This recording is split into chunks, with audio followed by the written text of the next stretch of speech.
Hey everyone, welcome to the Roundtable with Vienna Whyte, Season 1, Episode 41. I'm your host, Millie Rouge from the band Vienna Whyte here in Edmonton, Canada. This Roundtable is a YEG music production. Thank you all for tuning into the show this afternoon. I would like to introduce you to all of our guests we have on today. Our first guest is Natalie Price from Austin, Texas. We have as well Toby Vent, located in Philadelphia. And our last guest is Jessie Spradlin. I really hope I'm saying that right. Fort Worth, Texas. Awesome. So I'm going to open up this conversation because I want to hear more about each of your individual kind of musical careers, how you ladies got into music. So Natalie, can you in about 2 or 3 minutes give us an explanation of how you got started with your musical journey? It is trying to make it real short then. It's been a process of finding myself and finding my voice. I do not really come from a musical family, so it was not encouraged. It was actually discouraged. And so I consider myself a late bloomer. And it took me, I think for me moving, I'm actually from the DFW area. It took me moving away from my family to really find myself and my voice. And I ran in a lot of different directions trying to avoid doing music, and I just couldn't turn off the melodies and I couldn't stop putting words together. And so I finally gave in and I went 100%.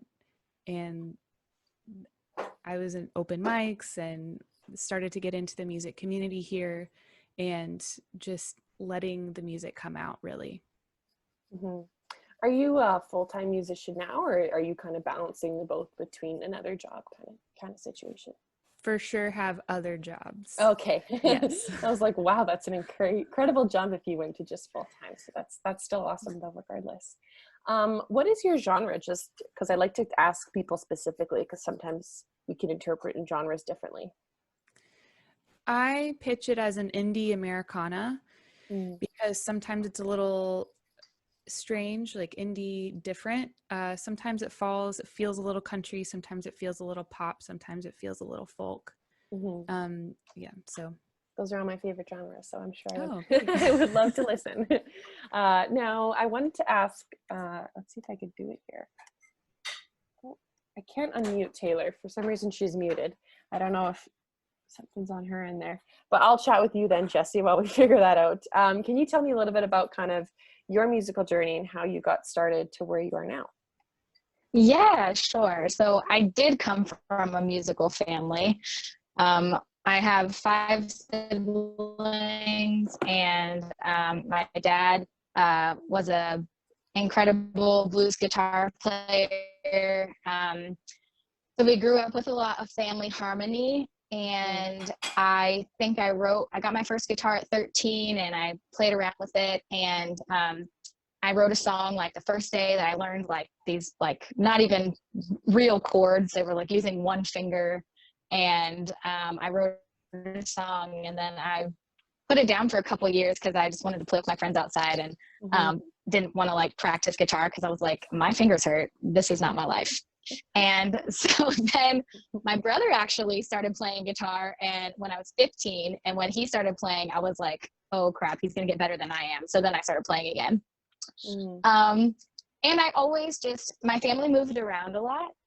My parents were pastors and traveling ministers, so we moved around a lot, and songwriting was something that I just used to always talk about my feelings, especially in high school. And just like get it, I don't know why, it was just always like a release for me, which it is for so many songwriters, obviously. And I did the whole college thing, and afterward I was like, okay, I did the responsible thing, but now I just really want to play music. So I've worked and done music on the side. And then February of 2019, I quit my 9-to-5 job and started doing music full-time in DFW, Dallas, Fort Worth, and just gigging full-time. But then the coronavirus happened, and basically all live music venues shut down. So currently I'm working for a church doing their they hired me to do their social media for them. So I'm doing that on the side, but I'm also focusing on like YouTube and things like that. But I grew up in a really musical family. All my siblings are singer-songwriters, and we're all really loud. And I'll have lots of emotions to write down and express. So gotta put it somewhere. But yeah. That's awesome. That's really cool. I love that your family was kind of all integrated into music. I think that's so special because my sisters, I know, like they all took piano and they were actually all very well talented, but they never further kind of continued that musical journey. So I think I was kind of like the musical prodigy of the family and they all became teachers. But I think it's so special when you have that connection and you can all kind of collaborate on music, because that's very rare. And even I'm sure Natalie can agree, like you kind of, it's such a nice feeling if you were to have that growing up, because it just becomes so ingrained in you, for sure. Now our friend Taylor is back. She's back in the conversation. I'm glad we got you back in. So Taylor, can you kind of tell us a little bit about... I'm so sorry. No, that's okay. It happens. Can you tell us about kind of your musical journey and how you've gotten to where you are today? Absolutely. So I started like a lot of soul singers or R&B singers, at least here in the United States.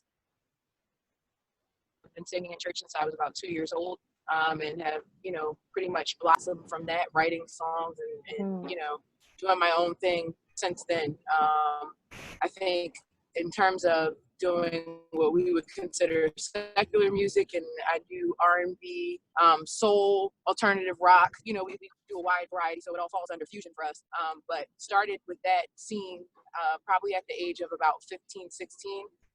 And started using, I'm fessing up to this, but using fake ID from, my older god sisters and stuff just to get in the music to be able to perform. They don't care. Once you have an ID, it's okay. But we were using fake IDs to get in the clubs just to be able to do what we love to do. And so kind of have been doing that for a while, over 15 years. That's amazing. That's really great. You've got a lot of experience under your belt, which is awesome to hear. So thank you all for sharing about your journeys. That really kind of helps our audience know more about you before we jump into our topic, which is music, of course. But our specific topic of the day is staying authentic in your music. So when I was looking at all three of your Instagrams, I found I always try and look again for one key thing that I think really stands out between all three of you that you have in common. So I noticed there was a lot of authenticity within all of you. It seemed you're all very true to who you are, and you kind of all play to what you feel and what you're feeling inside. And I don't feel like there's any phoniness when you play and when you sing. So my first question I just wanted to open up to all of you is, why do you think being authentic matters in the music scene or the music world? So Natalie, I know you said you kind of had a late start into music. What kind of do you think made it a really fun process for you? And do you feel that like you are authentic with your music, and do you feel that really shows when you play or when you sing? So, I mean, when I say a late start, that means about 8 years ago, I realized that my music wasn't authentic. Like I've always been writing and composing on my own, but I haven't really been out performing as much until about 8 years ago. And I was frustrated. Like I love writing and making songs, but I knew they were missing something. And about 8 years ago, I met a singer-songwriter in Austin, and she played me her songs. And I was like, cut to the quick. I was like, oh my, she's singing about a letter, and that's a real letter. Like, and she was singing about real stuff that happened in her life. And I was like, that's what my music is missing. And so that was when there was a big shift in my writing. And I started really digging into, well, how do I actually feel about a thing? Because growing up in a pretty religious environment, I don't think I had permission to feel, or what I absorbed is that it's not okay to feel, or that it's a sin to be angry. And so I'd suppressed all these emotions, so I just didn't feel anything. It's hard to write when you don't feel anything. Absolutely. It's really hard enough to write when you have feelings. So I can't imagine not kind of feeling that way, right? Yeah. So it kind of has been waves of giving myself permission to feel and explore those feelings and to try and really communicate for my own benefit of kind of processing through what it is I've experienced, and also the benefit of other people to know, like, oh yeah, on a very human level, we all experience this same feeling in different situations and contexts, of course, but it's what ties us together as humans. And that's why I think it's really important to like be as real as we can be, because it ties us together as humans. Yeah, absolutely. Now, Taylor, what kind of do you think about authenticity and kind of how it relates to your music? So I think I've always been authentic in my music, and that's just because I guess how I was raised. You know, I wasn't raised to kind of shy away from any experience that I've gone through. I've been heavy on the writing side of things. One thing I'm also really big on is my writing my own music, because I feel like that's the way for me to be the most authentic. I can sing somebody else's song and it might sound good, but I feel it deeper, you know, if it's my own. You know, I'm writing from a place of going through stuff. Well, at one point my band was pretty much known for doing like the best breakup songs. And so, I mean, I would put everything I could put into a breakup song and just go with it. But people felt it, you know, when we sang, and you could not even have, you know, gone through a breakup. And I think about just one singer in the US, Mary J. Blige, and you can feel how you feel about her. But one thing about her music is, you know, I was probably like 13 or 14 singing I Was Your Lover and Your Secretary, working every day of the week. And I wasn't anybody's lover or secretary, but I felt it. And so when I do my music, I would hope, you know, that people feel that whatever I'm singing about, it's true to me. One, because I wrote it, and two, I think I sing it with enough conviction that, you know, it's believable for you to be able to relate to it. Whether you can relate or not is different, but in that moment, you know, at least I think you can relate to it. Another thing too with authenticity for me, and it's been somewhat of a struggle, but like I said, I grew up in the church. And so for us, it was, you know, like trying to not make every song sound like worship, but then I've accepted it. You know, we've gone to clubs where people are like, oh my gosh, we had to put down our drink. You made us feel a certain way. And at first it was like, that's a bad thing. We don't want you to feel that way because we're singing about some stuff where we don't want you to we want you to drink your drink and have a good time. But in all honesty, that's who I am. So, you know, you can get anything from my music, from a bad breakup to putting your hands up in worship, and that's fine. And we're good with all of that. So yeah, that's my way of being authentic. That's amazing. Now, Jesse, kind of what's been your experience with authenticity in your writing and your music? Yeah, well, I think something that I have learned, I think one of the best things about writing, or like the best like tips about writing, and I'm sure some famous person said it, but all I remember is that I heard it on the movie Never Been Kissed with Drew Barrymore. And she said, write what you know. So I think that when you have an experience, like sometimes when I write songs, what I'm doing is I'm taking like one feeling and I'm like taking a photograph of it and then like analyzing every single angle and facet of it for like just what it is, and like meditating on it, almost being like, what more can I squeeze out of this one moment? So I think that when you do that, when you're doing it from something that you've actually experienced, you can be almost like being more specific helps it be a more universal song, because you'd be surprised how many people can relate to that. Yeah. And I think another thing that has helped me in being authentic is just to like recognize who I am and not try to be somebody else, because I think as artists, it's so easy to compare yourself to other human beings. I mean, in general, but as an artist, especially, because music is so multifaceted, and there's so many different ways you can express art in music. And there's been people that I've heard that I've just felt like bad about myself and like, man, I wish I could sing like that, or I wish I could write like that, and I think that I've just had to realize, you know what, not every painting is the same, and I will do much better if I just embrace what I bring to the table and try to celebrate other people and what they bring to the table, instead of trying to compete with other people. I want to direct my energy to compete with myself to create the best art that I'm capable of, because that's the only thing that I can contribute. Yeah, I totally agree. I think a lot into a lot of the modern pop world and what you see kind of, through the celebrities, there's this competition all the time between like, oh, is Beyonce the best or is Ariana Grande the best? And it's like, why can't they both individually celebrate what they have, right? So I think that's a thing that I think celebrities are slowly starting to crack, and it's having influence on just everyone, I think, in the world, because they have such a huge influence. But I think it's, being more authentic, and authentic relationships with people is super important as well in the music industry. I'm sure you all know. So my next question is, what is your message that you try and translate through your music? What do you really try and bring forth or like bring home when you're really singing or performing? What's kind of that energy you're trying to bring with your authenticity?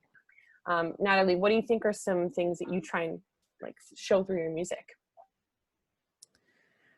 I think that part of the way that I write is a reaction to my roots and the way that I grew up.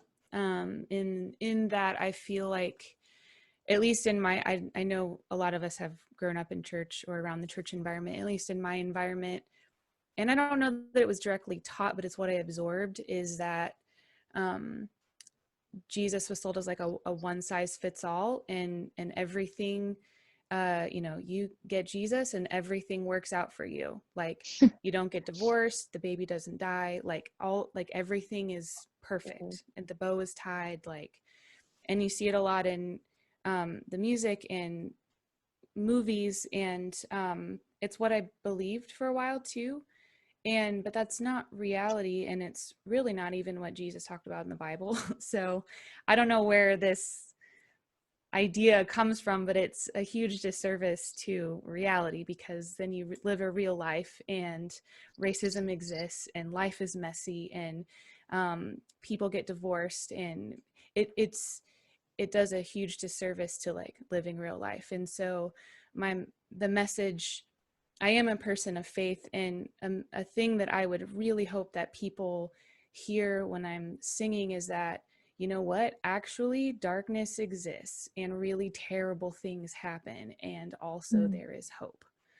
And so that's the main place that I write from, is I really want to acknowledge where life is messed up, where religion fails, and also like that there is still hope in the midst of that. There's a lot of darkness, but there also is light too. That's really incredible. Now Taylor, I keep calling you Taylor. Toby, what's kind of your message that you're trying to show through you've been doing music for so long, so what's kind of, and I'm sure it's evolved over the years, what's something you try and really show through your audience with your own message and your authenticity?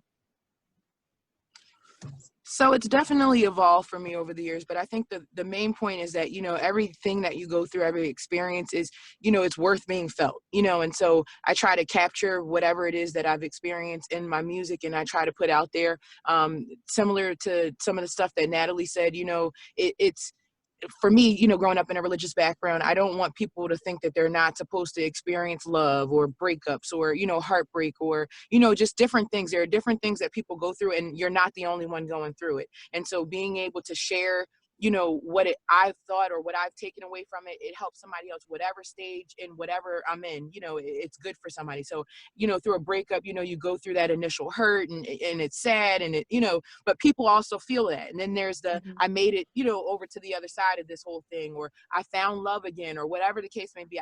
I try to just push reality to people, like life, like you go through things in life, and that's the stuff that I like to write my music about. It has to have some, and it could be anger, it can be frustration, it can be, whatever it is that you're going through or you're experiencing, you're feeling, it's valid, and you're not the only one feeling it. And so I think one of the things we're taught to do is to kind of go through our stuff alone, or feel our pain by ourselves and not necessarily share that with other people. But the fact of the matter is, we're all going through something, at whatever stage we're in. It might be a different stage from the next person, but there's relatability, in everything that we've gone through. And so to be able to use music to share that, I think it's the same thing that, pastors do from the pulpit. They use the things that they've gone through, and they relate the word of God or the Bible, through the lens of, this is what I've gone through, or this is the experience that I've had. And to be able to take that and share that and with other people, you don't know what you're helping somebody through. You don't know what benefit you're adding to somebody else's life or validation you're giving them, or you don't know. So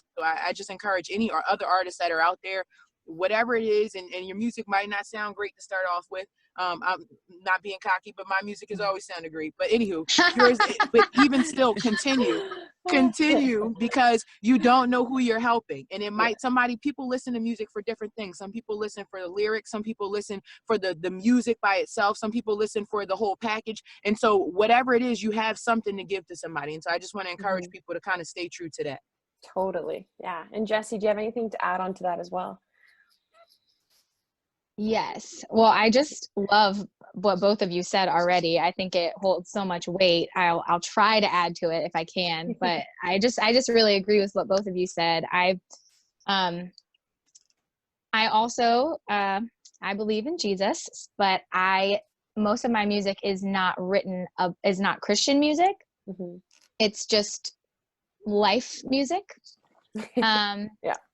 But I truly believe that what inspired me to play comes through, even if I don't say anything all the time. Sometimes I do say something like outright, but most of the time I don't. And I think that my goal in playing is if you could say my message is, I really want people to understand that they have value. And I think a lot of people don't know their self-worth. And I know this is really cliche and it's all around, everybody's like, talking about it all the time about loving yourself. But I just think I just know so many people who actually don't. Yeah. And who actually don't value themselves. And I have so many friends who've tried to take their own lives, and so many people who, like, Natalie said, feel hopeless. And I mean, I'm a Christian and my life is not all peaches and rainbows and sunshine. But from what I've experienced and what I believe, I have a connection with a God who isn't leaving me to walk it out alone. So I just want people to know that they have access to someone who, first of all, loves them and values them and has a purpose and a destiny for their lives. So that's what I hope people get when they listen to my music. I really hope that they are encouraged, even though, I mean, I don't always play like, happy Taylor Swift songs or anything like that. Sometimes I'm like Bonnie Raitt, like all the way, like in the blues, but it doesn't really matter, because I think when you are authentic, it penetrates people's hearts. Mm-hmm. Yeah. So it doesn't matter if you're singing a song about sunshine or if you're singing the blues, like authenticity registers and resonates with people, and they can tell when you're not authentic. Mm-hmm. Yeah, absolutely. So that's kind of my message, I guess. Yeah. I think someone who does that really well is, like, I know she's not as heavy into the music scene as much right now, but Adele, I think she was truly authentic from the beginning, and she just wrote these sad songs. And I don't know if I've ever really heard a happy song from Adele, to be honest. I'm sure there are some, but I'm just not remembering them. But I think people see through it. Like, people know, she's been through it, right? They can see that. And I think they don't want this fluffy, poppy Adele who's like, life is great, because it wouldn't really, I don't think it would transmit as well. And I'm not saying that, at some point in her life, she can't write a happy song, but I think people can appreciate and can really tell that it's authentic, right? So yeah. Speaking of celebrities and kind of artists, I want to know, who are your favorite artists that you think do a really great job of being authentically themselves? So whoever kind of has some ideas of their favorite can start it off, and we'll go around. Do they have to be alive still, or like, no, are we doing like any, current? Any kind of time period, I guess. I know it's tough because there's so many of them. So I'll jump in here. I have so many fans, and it spans so many genres, or so many people that I'm a fan of, rather, and it spans so many genres. Like, I'm a big Stevie Wonder fan. I mean, like, he's been able, and I think he's been accused of being extremely wordy, but he just has so much to say, and it's all amazing, and he puts it in his music. I'm also, a huge fan of Justin Nizuka, like, that's one of my favorites, because he talks about, with Save Him, when he came out with Save Him, he hit on, like, a woman being beat on, and a child watching that and growing up with that. And that's a real life story for somebody. He wasn't scared to kind of attack that. And so I love him for that. Again, it can go any way. I'm a huge fan of the Roots because I love a good vibe, a good groove. Erykah Badu, Jill Scott, you name it. I'm a fan of all of them. I'm also a big fan of Adele. I love her music. I love Emily Sandy. I love her stuff. It's real. I don't care who it is, as long as you're being real. And I tend to go with people that have like stronger vocals, but it can be Snow Allegra if we're talking about like new artists, Samo, all of these people have contributed to who I am today. And I'm forever trying to find new artists to listen to. I think, I'm never in a place where I'm satisfied with what I've heard. Lauryn Hill, absolutely. Yeah. Without a shadow of doubt, people who are able to just say what it is that they've observed in life, what they felt, what they've gone through, and there's some type of connection for me. I'm in love, like musically, and I could just listen to all the time. That's where I'm at. I'm always forever looking for someone new to listen to, and I think that's the best type of artist. Is not, if your mind is open, you're inspired to then do more the more that you hear. So that's just where I'm at. Yeah, I love some of those people you mentioned. Those are great mentions, honorable mentions. How about yourself, Jessie? Who are some of your picks? My favorite. So one of my favorite vocalists, her name's Rachel Price. She's in a band called Lake Street Dive. Yes, I'm literally so good to the soul. Oh, I'm like in my dreams. I have to be authentic to myself. I can't compare myself to her. Okay. Anyway, I really okay, so did any of you guys see the show Nashville? Yes.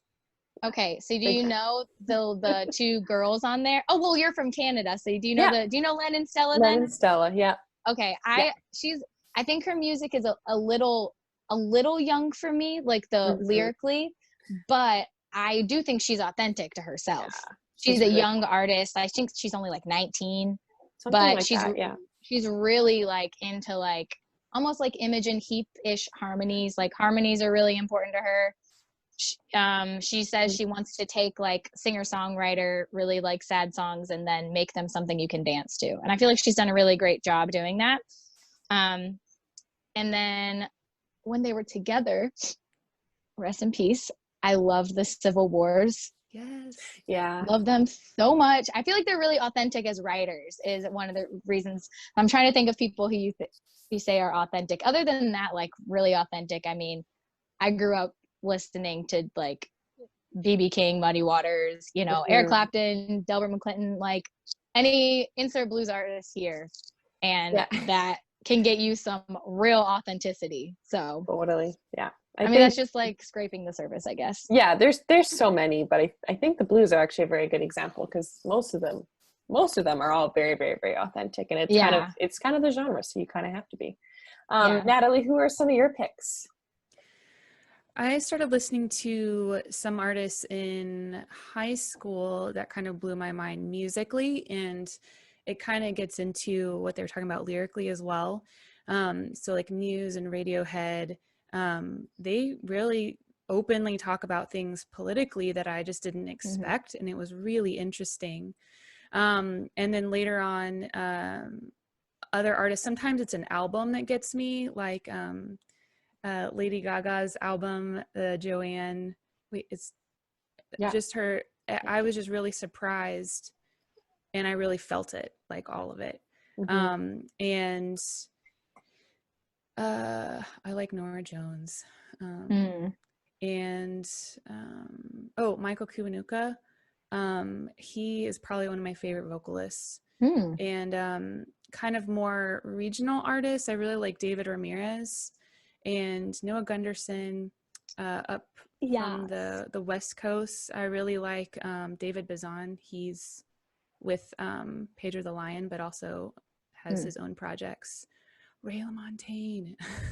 Really like Ray LaMontagne. Those are a few people. Of course, Adele. I mean, you've all mentioned Adele, but and sometimes it's just an album that I get stuck on an album. But the most recent album I've gotten stuck on is Pedro the Lion, the Phoenix album. And I've been really struck by David's lyrics and how he just talks so openly and straightforward about things. And I think it's because I've grown up kind of in a family that just doesn't talk about some stuff. So it's like very freeing and like feels very brave to just say the thing. And so it's constantly a thing I'm looking for and striving for in music. Mm-hmm. So my next question it's kind of like a would you rather, if you will. If you were given a huge record deal and you were paid millions and you kind of hit that stage where people think of success, if you will, of kind of that like stereotypical, musical singer success. If you were given that, but you had to play music that was totally not true to who you are, someone was completely writing for you, it wasn't really standing with what you believed in, do you think you could actually do it? Why or why not?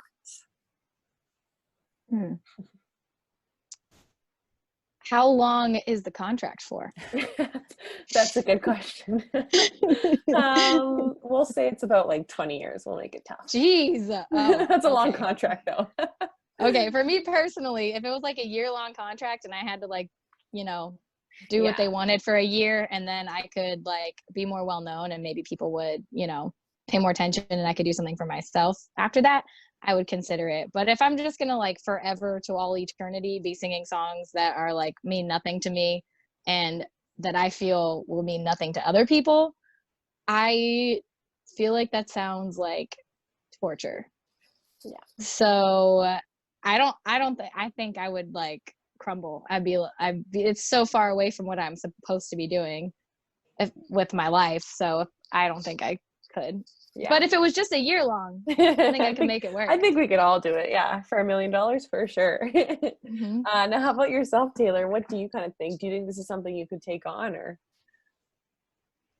Absolutely not. I couldn't do it even for a year. So for me, tomorrow's not promised. So I would hate to go out. I mean, I'm being honest. I would hate to go out, with some stuff that just does not reflect me, as a person. Yeah, that's so true. If I'm going to go out, I'd rather go out with a lower number of, people knowing who I am, but it's really me. And I don't fault anybody for it. I know the music industry is full of people who have, that's why, you get to the second album and people then feel like they can be free and do their thing. And then the numbers are a little bit lower because they're not being who they were told to be. But for me, I just can't do it. It's not happening. Yeah. You're going to get me all day, every day, and that's it. No, I appreciate that. Natalie, I imagine you're probably on the same page, or do you think you would be able to do it? I mean, it does not sound attractive to me. And I think it could maybe depend on the situation, like who knows where I'd be and what are the details. And cause like, even right now, like I'll take work for hire, and I'm happy to sing on someone else's song. But like, would I choose to perform it on stage? Like, I don't know that I could do it if I don't feel it. And I think I would be really scared to, even if it was for a year or something, to create music that everyone's going to expect to hear from me at every show. Like that sounds like a cage. And I don't know. If I did it, it would be a very tortured decision. If I did it, and it would have to be like an investment for something else in the future. Like, well, this would allow me to do this thing that I really want to do that I can't do because I don't have the money or whatever. Right. But it would be if I actually did it, it would be a very tortured decision. I think people like think that that's an easy option, and they're like, oh, for sure. Like I'd 100% do that. Like, who cares, right? You get the money, but you watch these celebrities too live these lives that are truly so captive and just like, there's a few celebrities have committed suicide just because of like the pressure and the extreme like life shifts. So I think that would be just really, really hard. I don't think it would be easy for anybody to do that, no matter how much, money gets thrown into your face. I think that's not what it comes down to, especially with music for most artists, for sure. I shouldn't say all of them. So my last question for today, what tips would you give to a brand new artist who's just starting out, who's maybe having that tendency to follow the social media train, or they're trying to kind of write for someone that they're not? So what kind of tips would you give to help them to keep on their authentic path?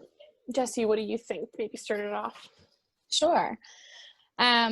Well, I think that one of the things is to have a safe, surround yourself with people who want you to be authentic to yourself. And I personally have almost like a network of people that when I make decisions, not that I ask their permission for, but I just like submit it as like, hey, as like kind of like backboard off of them, like what I'm thinking about. Like I'm developing like a new concept for an EP I want to come out, and I like texted my brother and like a few other people and be like, hey, what do you think about this idea? Especially if they're young, surely surround yourself with people who care about you as a person and who are not trying to use you for their own advantage. So that's like a huge thing. And secondly, I would just still say, like, encourage that person to be the most themselves that they can possibly be, and like dive into their uniqueness and to their specific art, like whatever way that they express art, because it doesn't matter what anyone else in the world does. There's no other human being who can be them but them. And so if they just invest time into being themselves and trying to find out what they want to be like, and it might take a while, because I mean, you know, my sound isn't the same as it was when I was 16. So it might be different, but just be who they are in that moment. And they don't have to like make a decision as their sound for the next 50 years. They can change and things like that. So that's what I would advise. For sure. No, I think that's some great advice. Natalie, what kind of advice would you give to a younger artist who's just starting out about their authenticity? I would say a really important thing is to follow your ears, and don't just listen to what everybody else says you should be listening to, and really try new stuff. Don't be afraid to change. Really like figure out like what music like do you feel that you love, like that maybe that makes you want to dance, whatever it is. But like that's I feel like I've had waves of, I said, permission in my life, and that was one of the things, is like I don't have to like what everybody else is listening to. I have the freedom to go and find things that I find really interesting or moving, and that's been one of the big differences for me. And then also writing from like really thinking about how do you actually think or feel about a thing, like not just what everyone else says or assumes that you think or feel, or that you should think or feel because you grew up in XYZ environment or church or whatever. Because, and as I'm saying this, I realize that kind of an aspect, which maybe I'll agree, of being an artist is kind of thinking critically and being able to see something and assess it and say it maybe in a way that the average person isn't necessarily thinking about it. And we have an opportunity to call out stuff and to say stuff that people just aren't even, it's not even on the front of their minds.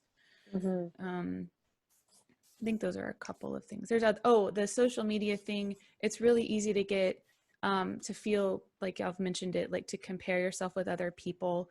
And I mean, I get lost in that trap sometimes too. And I'm like, wow, she's really beautiful or whatever. Or wow, she's got 16,000 followers or whatever. But the cool thing is, like, I would rather have 100 people who are really into what I do than 1 million people who really don't care. And I just like tricked them into following me because I paid somebody to like get people to follow me. And I want to have, as much as possible, any kind of positive or authentic conversation with people, like a connection with people. And I feel like that can't happen if you just pay somebody to like to boost your numbers. And like you really have to deliver with your music too. You can't just, I mean, you can, but like you gotta have the music to back it up too. If you're gonna invest that much in having a big following, you need to have, like, your music needs to be there too. Absolutely. So like if you have to choose between what are you going to invest in, I would say make good music first. And then the people will find it. The people will come eventually, but like make good music first, and always be trying to make better music that you actually want to listen to. And then it'll start to fall into place. Absolutely. That's so good. And Taylor, what's kind of some last pieces of advice you want to throw into the mix as well?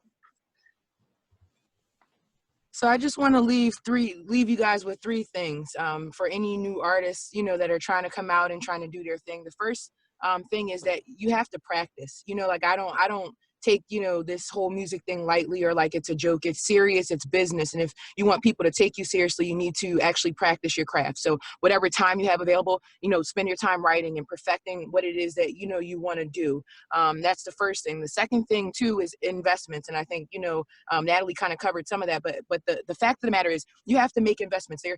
Social media will have you fooled and have you thinking you have to, buy the newest of something or look a certain way. And the fact of the matter is that stuff is not important.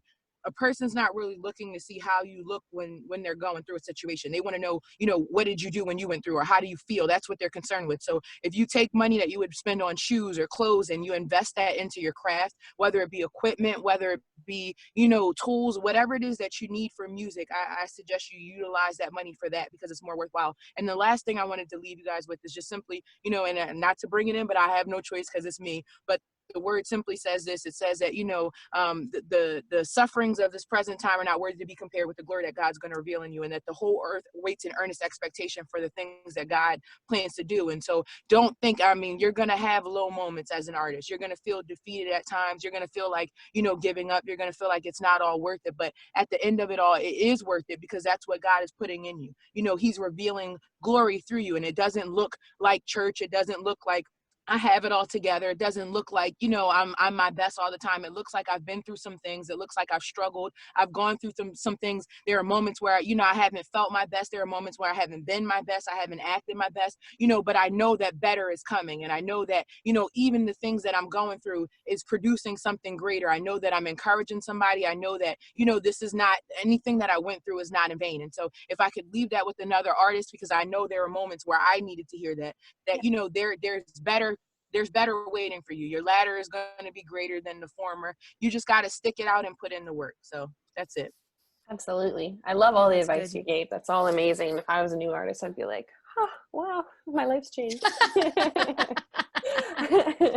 So that was actually our last question for the day. We're out of time, but again, we're so lucky to have had all of our guests on today. If you guys are at home watching this roundtable with Vienna Whyte on YouTube, make sure to like, subscribe, and hit the bell button because we post 2 shows a day, Monday to Friday. So there's lots of content to watch. Or if podcasts are more your style and you want to hear this conversation via podcast, just search up the Vienna Whyte podcast. So before we head out, could I get you all to say your artist name and where our audience can find you on social media? Natalie, can you start it off? My name is Natalie Price, and pretty much you can search Nat Price Music. You'll find me on Instagram and Facebook, YouTube. My website is natpricemusic.com, and it links to all of those things as well. Patreon page as well. So yeah, it's all there. Perfect. And Taylor, can you sign yourself out? Sure, I'm Toby Vent. You can find me on Instagram and Facebook with the same name, Toby Vent, TOBYVENT, and I'm there. Awesome. And Jessie, where can our audience find you? You can find me at Jessie Spradlin. My website is jessiespradlin.com. My Instagram, Twitter, and Facebook page are all Jessie Spradlin, and then my TikTok is Jessie Spradlin Music. Awesome. Okay. Well, I can't wait to hear more from all of you ladies. It was so great meeting you today. I wish you all the best day. Have a great day, everyone. Bye-bye. You too. Bye. Thanks for having me. Thanks for having us.